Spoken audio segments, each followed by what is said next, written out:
Welcome to Take Off Your Shoes. My name is Reverend Marie Duquette. I'm an ordained minister in the Lutheran tradition, and I believe that where my story, your story, and God's story meet, there is holy ground. We have a little child in our midst today. How delightful. Wanda, is this your grandchild? My niece, great niece. Your great niece. What's your name? Georgia? Jordan. Welcome, Jordan. Did you know the gospel lesson was about you today? Did you know? It's about you. Jesus telling all the grown-ups there, move back, let the children come forward. I want to see the children. Bring the children to me. Jesus was kind of fed up with the adults. He wanted the children. So I just wanted to mention that to you, Jordan. You're one of the ones Jesus specifically says he wants. All right. Speaking of children, I have 3 stories today about children. First is from when my oldest son, Adam, was 5 years old. And we went to a big house party with friends. And there were lots and lots of couples and lots of children. And as soon as we got there, the children all came running to the door in a pack, kind of like when you see a swarm of bees. Grabbed Adam and ran away, and he was in the pack. They went into the far back bedroom where I knew there were bunk beds. And I yelled, as a mother would, "Don't jump! There will be no jumping!" And then we went to get a drink, and it was maybe 7 minutes later that we heard a big thump and a yell and a whimper. And we all the adults looked at each other and said, "He jumped." And they all came running out of the bedroom, and here is my Adam in the back limping.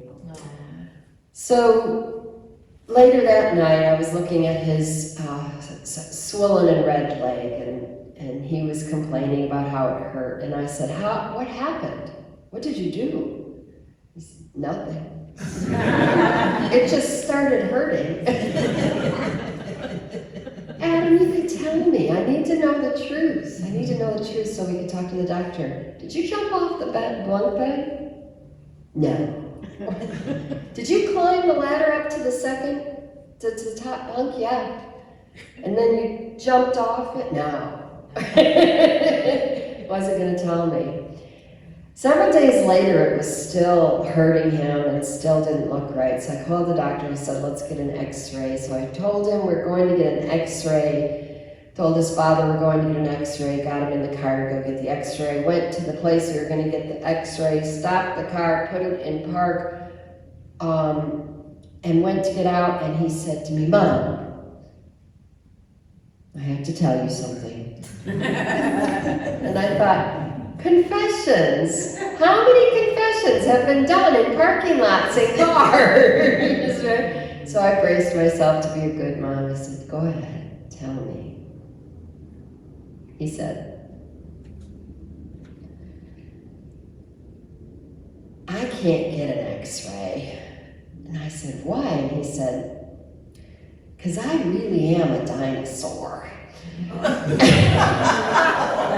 And dinosaurs don't get x-rays. No, they don't. That's my first story. My second story. You didn't even know. What? You didn't even know that he was a dinosaur. I didn't even know he was a dinosaur to begin with, so that was a news story. The next one was, there was a little boy whose father, he was one of 3 sons. He was the youngest, he was 4, and his father was getting ready to go to Iraq to do his 3rd tour of duty. And we had a commissioning service on Sunday morning for him. And in the weeks after Tony had left for Iraq, his youngest son was acting out in all kinds of ways. And he wouldn't sleep, and he wouldn't eat, and he was causing trouble at school. And finally his mom brought him to just talk to me to see if I could help figure out what was going on. And so we were in a room with a big whiteboard and markers. And so I talked to him and I said, I know it must be weird being at home without your dad right now. He said, yeah. And I said, where is your dad? And he wouldn't answer me. And I said, is he here in the United States? He just shook his head and he wouldn't say anything.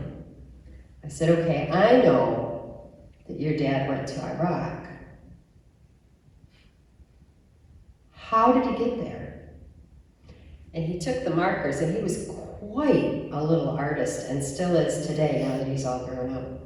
And he took the markers, and he drew his house, and then he drew a place up in the upper corner, so his house was here and the upper corner was here. And he told me that was Iraq. And then he took the red marker and he went between the United States and Iraq. He said, that's how he got there. That's how he's getting there. I said, can you help me understand what it is? He said, it's the line of fire. It's the line of fire. He's going to the line of fire. So you know that he overheard adults talking that they hoped he wouldn't be. This is what his little mind took. And then there was another 4-year-old boy whose 2.5-year-old brother died. Huge tragedy in the whole community. And that little boy lived on a farm. And he was, after his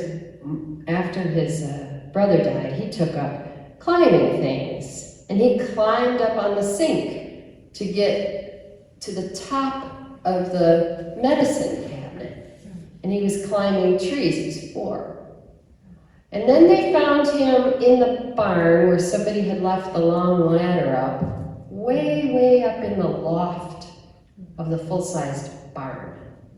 So they got him down, and again, parents were so grief-stricken, and they said, can you just come over and maybe read a book to Tommy, talk to him a little bit? We can't get him to stop climbing. We think that maybe it's his anxiety because he's picking up on all the sorrow and he doesn't know what to do with it, so he just keeps moving and climbing. And so I did talk to Tommy, and I finally got him to explain to me what he was looking for way up high. He said, I'm looking for Jason because he's up in heaven. So then I read a children's book called Heaven is Not Up. We talked about it. He was greatly disappointed to find out that he could not just climb there. So if you look at those 3 stories of children, just 3 that I've encountered, what is the one thing you notice that is true for all 3 children? What is true about all 3 children? Misinterpreting. Yep, they misinterpreted. They heard bits of something, right? And they misinterpreted that. That is true. What else? They were hurting. They were hurting. What else were they feeling? Grief. They were hurting and they were feeling loss and fear. Did you hear that fear come through? Certainly fear about trying to give a dinosaur an x-ray, right? Absolutely, certainly fear about the line of fire, right? So there was fear that all 3 of the children expressed.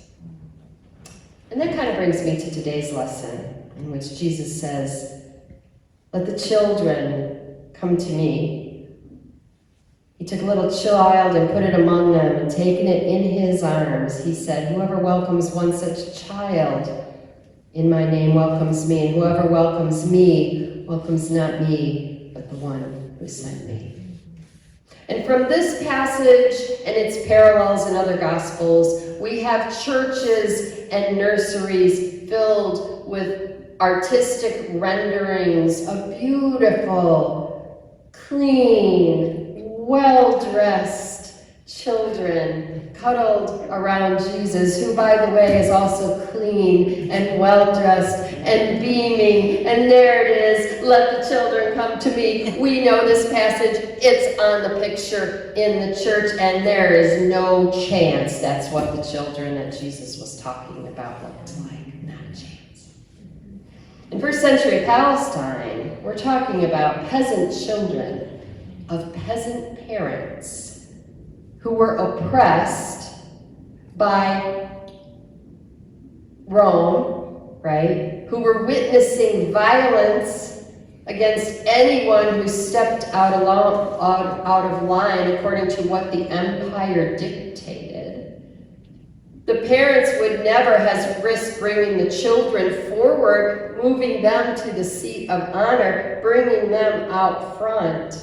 Some parents might have used the children to beg for them if they were desperate enough, right? These are the children that Jesus was saying, bring them to me. These children who know loss and know hunger, who overhear things that the adults say and don't understand it, and maybe are afraid to ask because they've been told to be quiet. Children who are fearful with a free-flowing anxiety that they can't even attach to anything. Those are the children that Jesus wants.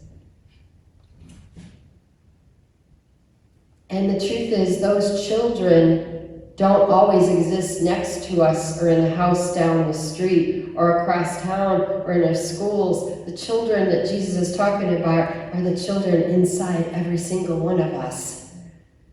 Because have you not felt grief? How deep is your sense of loss? What keeps you up at night with fear? What do you wish you had the answer to, but you don't know any better than anyone else what we should do about this problem, and the problem persists? How many of you have waited for the doctor to call or the operation to be scheduled, and like a child, really wanted to just cling to the car door when it was time to go in for the procedure and yell, I don't want to, right? Became popular in psychology a long number of years ago now, that we talk about this inner child. And we did talk about it, and sometimes we make reference to it, but it's kind of in a, yeah, I did my inner child work and now I'm okay way, right? I think maybe Jesus' insistence that we bring the children to him is about children, but it's also about us. I think this is Jesus' way of saying, you don't have to try to climb and climb and climb and climb and compete and figure out who the greatest is. You can set that aside. You don't have to worry and fear and beat yourself up because now that you have to have the operation or the procedure, there's a part of your brain that's thinking, I did this to myself because I just wouldn't stop doing, fill in the blank, or whatever you were doing. So you can't talk about how afraid you are because somehow you think you deserve it. It doesn't have to be a child who is endlessly looking for their brother who has died. Anyone who has lost anyone knows what it is to look across the park or across a crowd at a barbecue or in the corner of a library and swear you saw the person you miss because you miss him just that much, right? Today's lesson is about comfort, and it's about Jesus saying, bring your whole self, bring your vulnerable self, bring the part of yourself that you don't like to admit out loud. Bring the part of yourself that is sick, and maybe you brought it on yourself, but dang it, it hurts, and you need to get something for it. And you don't want to go alone, but you don't want to take the person that's offered because they're going to lecture you the whole way. We need to come as vulnerable, hurting, frightened children, because this is whose Jesus' arms are big enough to gather in. Every single one. Thank you for listening to Take Off Your Shoes. Let me send you out now with this blessing. May God give you the grace never to sell yourself short, grace to risk something big for something good, and grace to remember the world is now too dangerous for anything but the truth and too small for anything but love.